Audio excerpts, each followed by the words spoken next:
Ashish is currently the founder and CEO of IndWealth, and founded IBIBO Group, which had many successful businesses, including GoIbibo, which disrupted the whole transportation or travel sector, PayU, and many such businesses.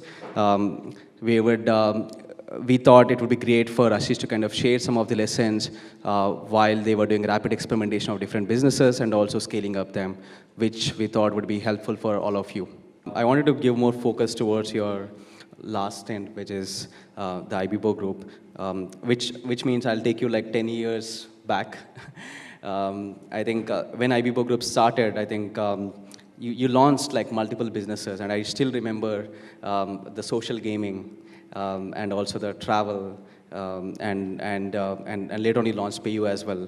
So you launched multiple businesses and did a lot of rapid experimentation, right? So you experimented with multiple categories. So how did you choose which businesses or which verticals to enter or to experiment?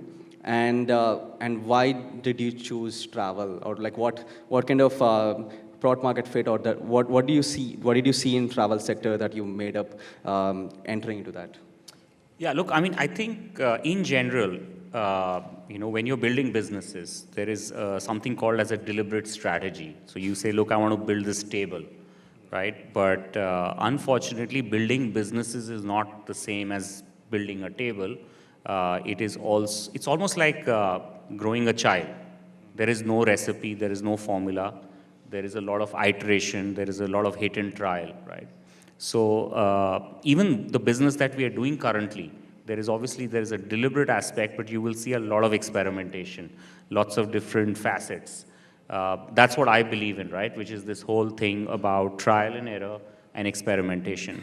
So, IBIBO was founded on the grounds of, by the way, it was an incubator. It was an incubation fund back in 2007, when people didn't even know what an incubation fund is. I was backed at that time by Naspers and Tencent. And being an incubation fund, the core idea was to both invest and also build multiple, little incubations within the system. So that's really, at that time, we built gaming, we built Saval, which is a Q&A product. Lots of businesses and products and applications we built. We also, at that time, invested and acquired a vertical search called Big C. So lots of things, right? So I had a small little fund, just like any incubation fund would have a small fund. You would utilize that small little fund to essentially invest behind and build certain businesses. So that's exactly what we did. But what I realized was that back in 2007, there is still paucity of, or talent depth is missing. I think unlike now, when you want to build a business, you do get talent and really good quality talent. Also there are customers now on mobile apps and customers on smartphones and good internet connections. We were actually trying to build many things where there was, on one hand, talent depth was missing, and on the other hand, there was not so much of internet penetration. If you go back in time, in 2007, there were hardly 10, 12 million active users, right? From current 350, 400 million. Yes. It has been a hockey stick. So what we basically decided is that the experiments which are beginning to blossom, let's basically double down. And what came out was some very good successes. GoIbibo was a great success. We also built PayU out of the same platform. We bought Redbus when it was a Mickey Mouse business. We grew that by 10, 12 times.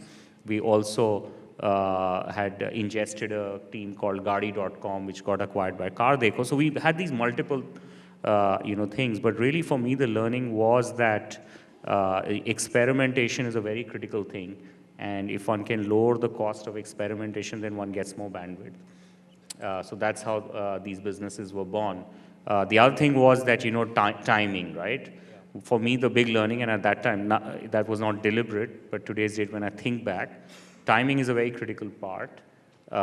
We were building a travel business at a time where there was users gravitating towards a particular use case, right? Because developing a new use case is very hard and expensive. So if in 2007 I would have tried to replicate a behavior of doing a, what is that app called where you sing on top of it, which some of you guys who has kids, sorry, what is Musically, right? If you were to, if you were to do a, try to do an app like Musically in 2007, 2008, while it sounds all cool, you know, it would fail, right? Because there's no bandwidth, right? And there's no critical mass of penetration for you to be able to share your expression, right? So I think timing is really important. And at that time, people were beginning to travel. A lot of systems were broken. And you know, we didn't have to invest in user behavior formation. And that's how that business took off. Similarly, PayU, there was something called BillDesk, which was not reliable, but there was a need amongst merchants to use payment gateways. And we built PayU, which was more reliable, conversion rates were better. So that's how PayU really happened, right? So I think that's really what, I mean, we said, what is the right thing for timing? What are we passionate about? So many things marrying, right? We can obviously put it in some kind of a structure today's date because everything has worked out. But at that time, it's chaos, right? So you're playing a football match. You can't see your players, right? You just play and you go along and keep executing. Yeah, I completely agree that I think market and timing are some of the key parameters which help you succeed. And also I think sometimes one of the challenges, like I even as an entrepreneur myself, letting go is something is very hard. I mean, you keep thinking that, okay, let me give like 6 more months or 12 more months for this experiment. So how do you decide, I mean, when you want to like let go of something, stop a new business that you already been funding, for instance? Yeah, look, it could be a business, it could be a feature, right? I mean, it doesn't matter, right? So, it could be, it is under your overall platform, right? So let's talk about you, MoEngage, right? Yes. Today's date. You know, today's date, you're doing many things. Now, do you want the platform to succeed, or do you want to be attached to that feature? So, you know, my suggestion is that one should reduce the cost of failure. One should just, you know, be very decisive and take that decision. And sometimes even that decision may be wrong, right? So there were certain businesses and there were certain applications and features in the past we killed. And there was an argument, maybe Ashish, you killed too early. But you have to move on, right? Because at the end of the day, the minute the cost of failure increases, it just sucks away all your resources, motivation, energy, et cetera, et cetera. So I think you have to. And this is in interest of, yes, you want the platform to succeed. Yep. Yeah, I think once we start looking at a big picture, I think some of these decisions make very clear sense. And let's give focus more on to the GoIbibo, which obviously disrupted the complete travel sector. And you ventured into travel sector when there are obviously some existing players as well, right? So what do you think that has worked for GoIbibo? I mean, you mentioned about the transformation, the consumer behavior that was happening at that point of time. So that's obviously one factor. But what do you think in terms of execution that helped GoIbibo disrupt the sector and become one of the leading players? You know, I think we did so first of all, you know, we, at the surface, it seemed like a market which was well served. You know, somebody who sat in 2008, actually people laughed at us that, oh my God, you're yet another travel company launching, are you crazy? So at the surface, things look that everything is solved. You know, things at a superficial level look that, you know, there are so many players serving. And today's date also, I'm told, hey, yet another financial service company. There are thousands of them, right? So at the surface, everything looks like hunky-dory. But you start digging, and you start realizing that there are huge amount of structural problems in an industry, which have been unsolved, and it's very hard for incumbents to solve, because they've been, you know, living in a particular comfort zone, and you know, they've been just growing out of momentum effect, right? So when we looked at, you know, this sector, in fact, the way we went, just to give you the story even before that, first we went to all three guys, Make My Trip, Yatra, Clear Trip, and we said, give us feed. We want to launch a meta search, and we are building this beautiful routing algorithm.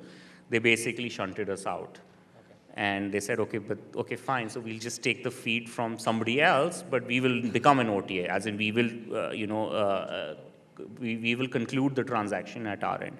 But essentially the problem statement that time was that while all of these seemed at the surface that these are well-served, a well-served market, but it was unreliable. I would go to checkout and my price would increase. And I would want to cancel my trip to Bangalore. I would get my money back after 60 days. So very, very basic, almost like food, water, and shelter. Very basic issues were there, which on the surface looked beautifully solved. And we solved these things. The other thing is that we basically really took a view of what we call as trade-offs, right? What would we do really well, which our competition can't do, and which other players can't do, and what would we give up to them? So we gave up a lot to them in those initial days. So we said we won't do any holidays business. We won't do any packages business. We won't open a call center. Call center means your fixed cost expenses are very high. We will do it pure play online. It'll have to be do it yourself. So what that resulted in was that the value to the consumer was always better. It was very hard for anyone else to compete. Even when we thought of marketing, everybody thought of marketing, Google AdWords, and at the top of the funnel, I'll go and basically bid for Delhi to Bangalore, hotels in Paharganj, or whatever be it, and that cost was X, and then you would do your CACs, right? We said, can we build our own viral engine? So we built GoCash. In fact, Pratiksha coded that hands-on, back in 2013, and that just got our company to take off like a J-curve. And that essentially meant that we were giving up on AdWords competency. Just imagine I decided to give that up coming from being the first country manager of Google, right? It was a hard one. But we said, well, let's just give that up and let's essentially build our own value curve here. We did the same thing with GoContact. So we did that with many things, with customer service, that what do we give up? Let's give up telephone calling. Let's give up, the traditional way of the marketing funnel, right? Let's ensure that we are really on the mobile first, kind of a stuff. Hotels, again, when we said hotels we need to build in a unique way. We need to solve problems not just for travelers, but hoteliers. So we had to build the whole hotelier ecosystem. So yeah, so at the surface, if you look at it, everything looked solved, but it was absolutely broken. Yes, people did kind of catch up, but it was a broken industry which created a huge opportunity. Yeah, though I think if you look at over the last 10 years, like how do you think as a consumer behavior changed? And what would you do differently now with IndWealth when as you are starting up again? How would you basically, how do you see firstly currently the consumer behavior, that changes in the consumer behavior?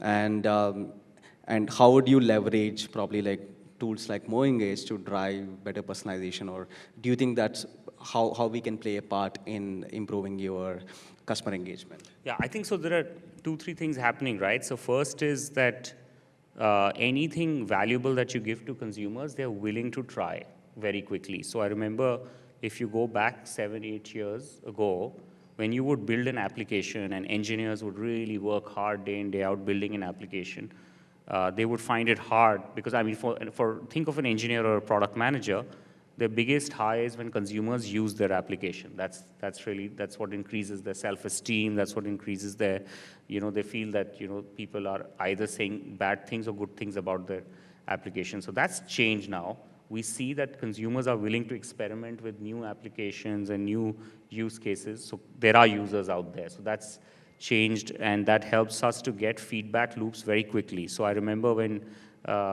we decided to open our application a few weeks ago, it was very quickly, many thousand people came in, and we then closed the door to say, okay, now these are great alpha users for us to be able to test things.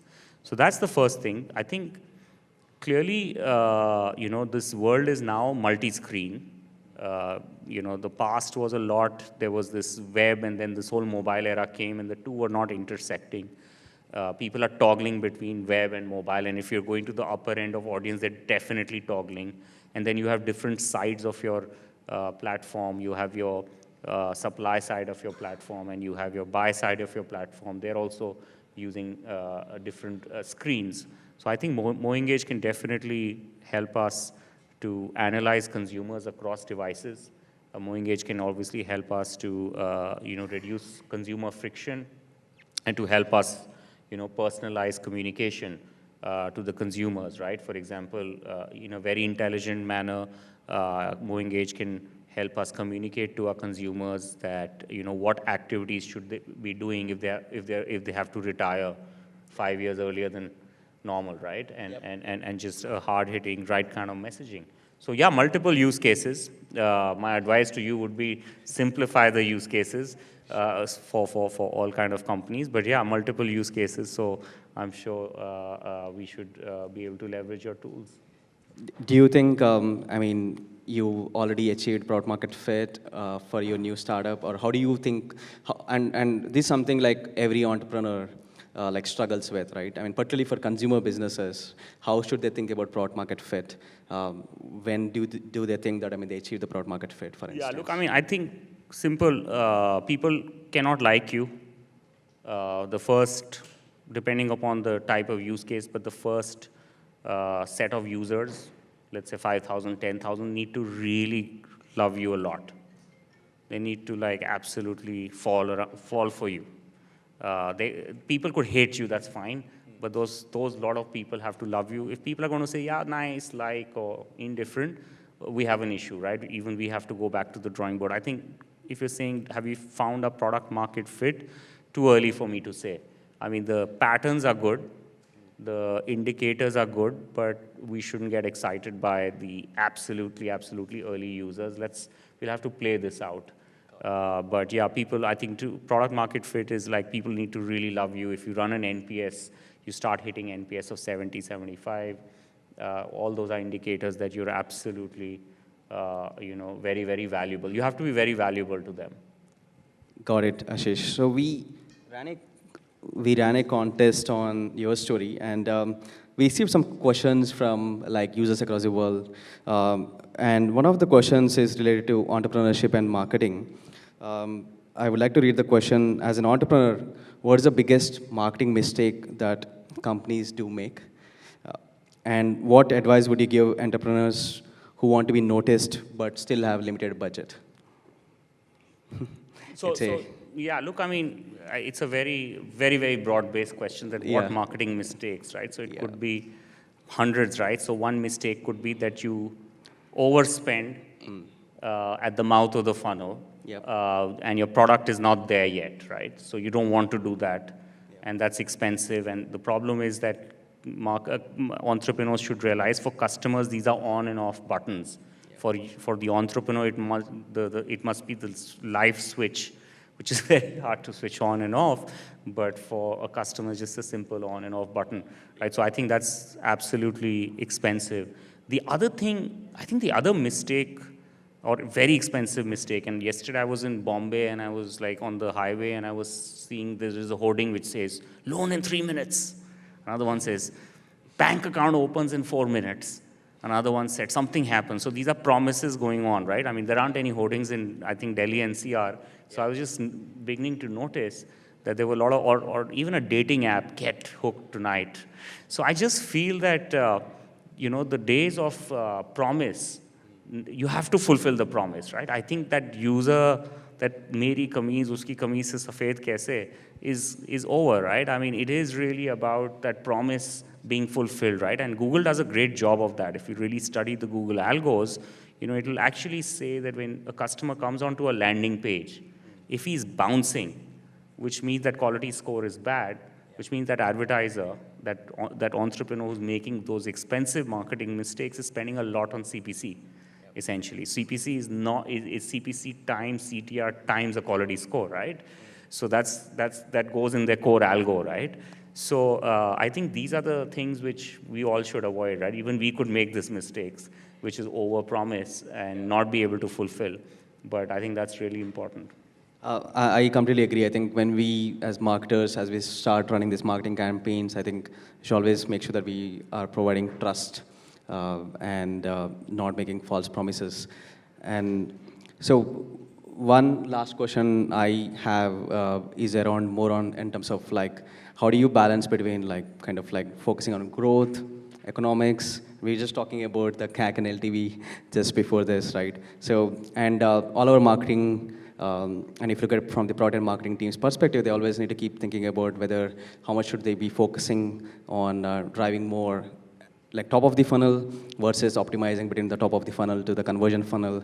And probably this could change probably depending upon the stage of the company as well, right? So how do we keep Yeah, balancing look, and I which? mean, see, every business has different economics, right? So firstly, I don't think businesses will do well without growth. Growth is a very, very important thing. But whatever you are doing, you need to, basically build some metrics, and that you will build your own secret sauce. Like, for example, I was asking you, in your business, you say my CAC is X months. I won't tell people, don't worry. So my CAC is X months, right? And I was arguing why X months and why not X plus whatever months, right? So it really depends upon the context. Same way, people have to say that, look, I want to grow, but I want to grow with a Y NPS and a Z CAC, right, essentially. Another company could say, listen, I have to not just grow buyer side, I have to also grow supplier side to make this market liquid. So I cannot look at the CAC formula. I have to absolutely look at a different formula. So let's say when Uber or let's say we were building the hotels business, we didn't even look at the CAC formula. We looked at a formula of market building exercise, right? So I think there has to be different metrics, but one shouldn't grow with a massive leaking bucket. That's a little stupid. Yep. And one should solve for that first before investing at the top of the funnel, is what I feel, unless there are some other imperatives. Makes sense. I think we talked about today as part of the in the session. We talked about how we can think about retention metrics as well. So I think that's from my side. I'll open it up for questions from the audience.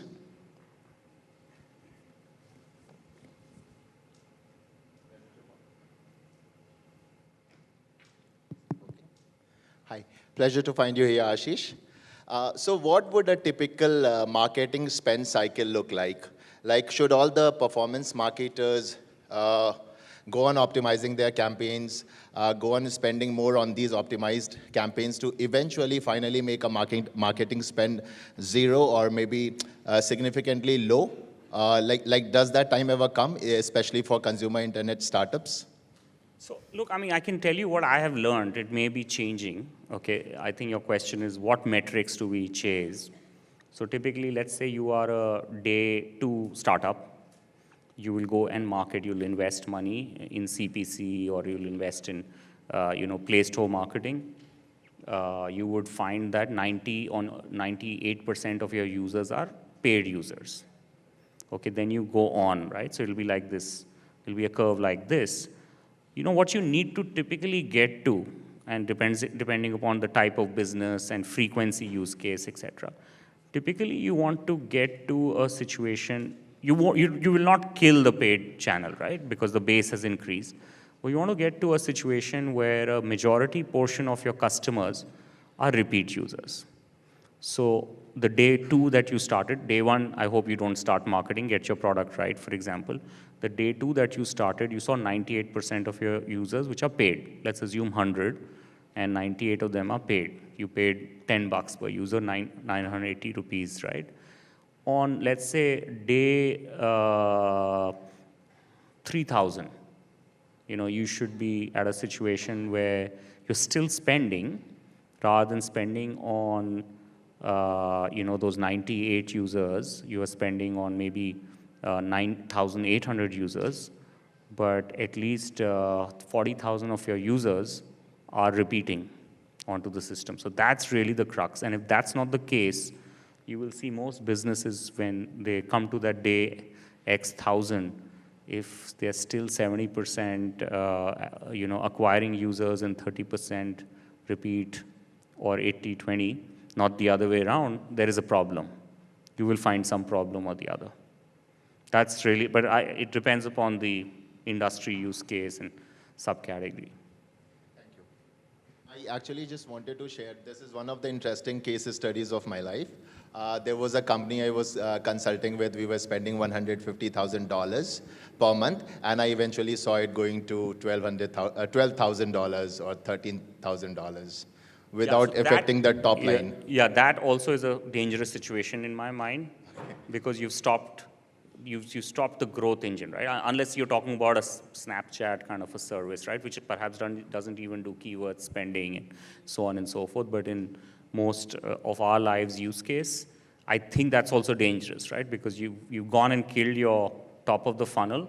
I mean, especially in markets like India or emerging markets where there is so much of growth, I would find it pretty dangerous. Thank you so much.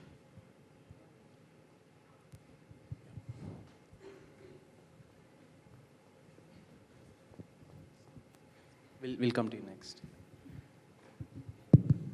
Hi, sir. Nice to see you.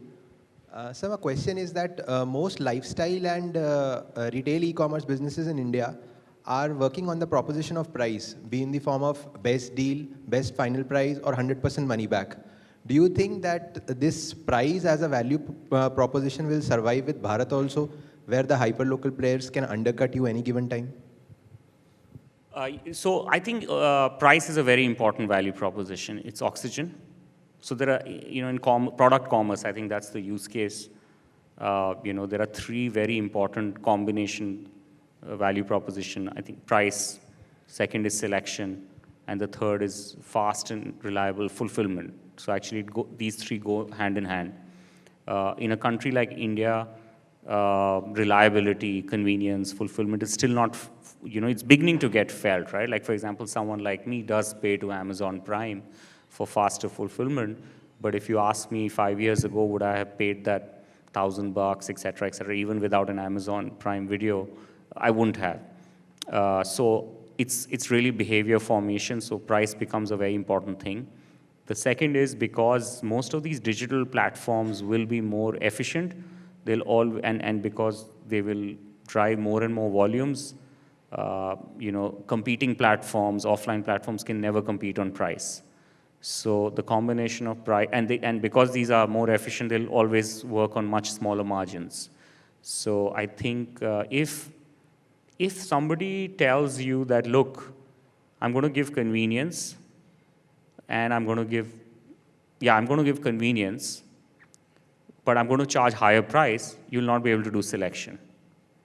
And then your model kind of falls. So I think you cannot build a business, and you cannot be in that esoteric world that, price is not important. Price is like oxygen. Just remember that. And that's how you should construct any of these kind of businesses, which are based on large selections and which are based on, these large marketplace platforms. Ashish, my question is more of perspective than more of technical. You have yourself experienced moving from a different industry to a total different industry, from moving from travel to all the way to investing. According to you, what drives you more to pick an industry to start working on an idea to make it into a successful business model? Is it more growth, or is it more passion? Or maybe it's a combination of both? I think the first thing, at least for me, could be different for others, is a personal pain point. That, for me, is the most important, right? I think, as the saying goes, the wearer only knows where the shoe pinches, right? So the individual, the entrepreneur should feel the pain personally. And then after that needs to obviously investigate it, how broken is it indeed. So that's for me. I don't know how it goes for others. Thank you very much. Thank you. Thanks, for having Ashish, me over. for taking your time.